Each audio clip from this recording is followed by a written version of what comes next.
Warga Palestina di Israel teriak Yerusalem garis merah saat pawai bendera.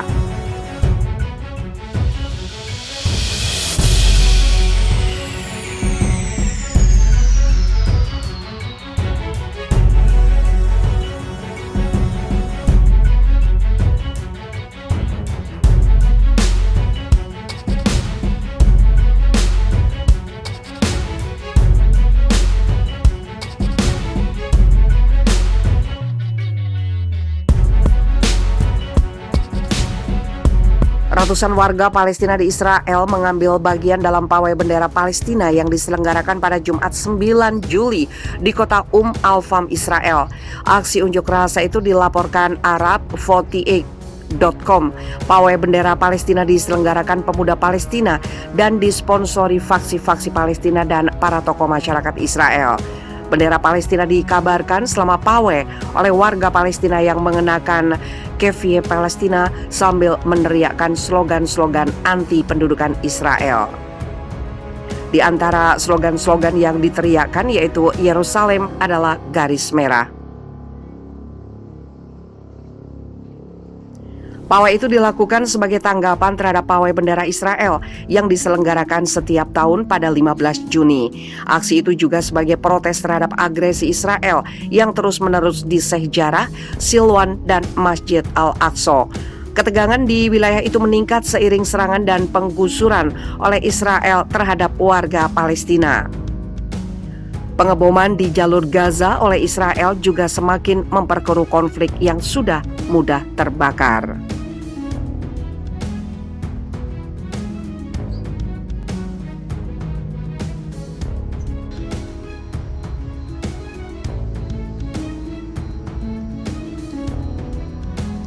Iran tuding Arab Saudi punya rencana nuklir rahasia.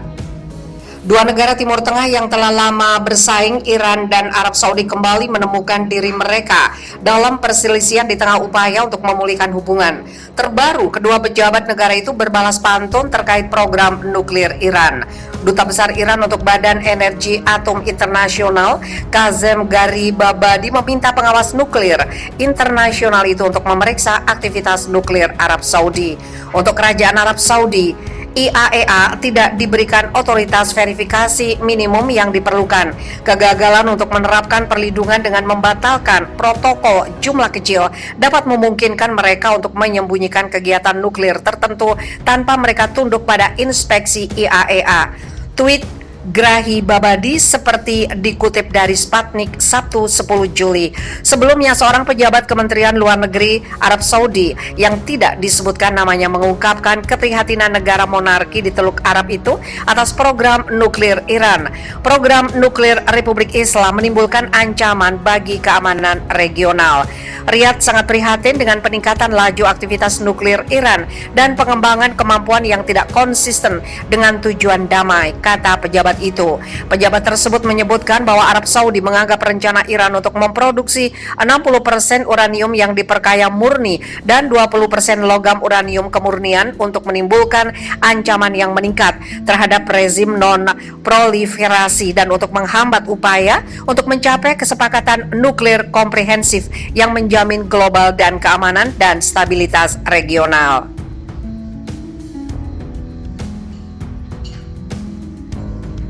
Iran memberitahu IAEA tentang rencana untuk memproduksi logam uranium yang diperkaya untuk reaktor penelitian di Teheran minggu ini.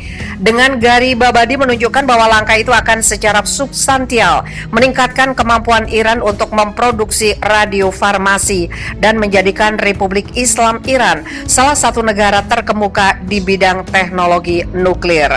Amerika Serikat dan sekutunya Inggris, Perancis, dan Jerman telah menyatakan keprihatinan atas rencana produksi logam uranium Iran, menunjukkan bahwa zat tersebut memiliki potensi aplikasi militer.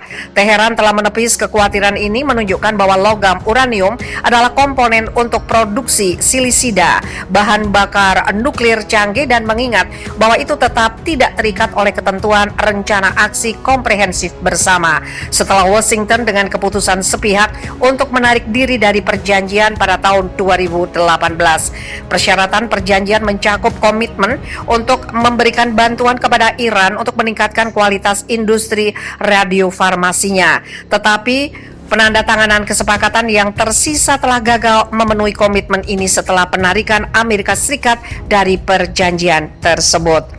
Sementara itu, para pejabat Amerika Serikat telah berulang kali meyakinkan masyarakat internasional bahwa Washington tidak akan pernah membiarkan Arab Saudi menjadi negara senjata nuklir.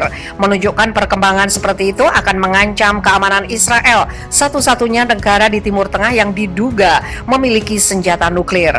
Riyadh memulai pembangunan reaktor riset pertamanya di kota Raja Abdul Aziz untuk sains dan teknologi pada tahun 2020 dan membangun fasilitas untuk ekstraksi kue kuning uranium dari biji uranium di kota terpencil di barat laut negara itu pada tahun yang sama.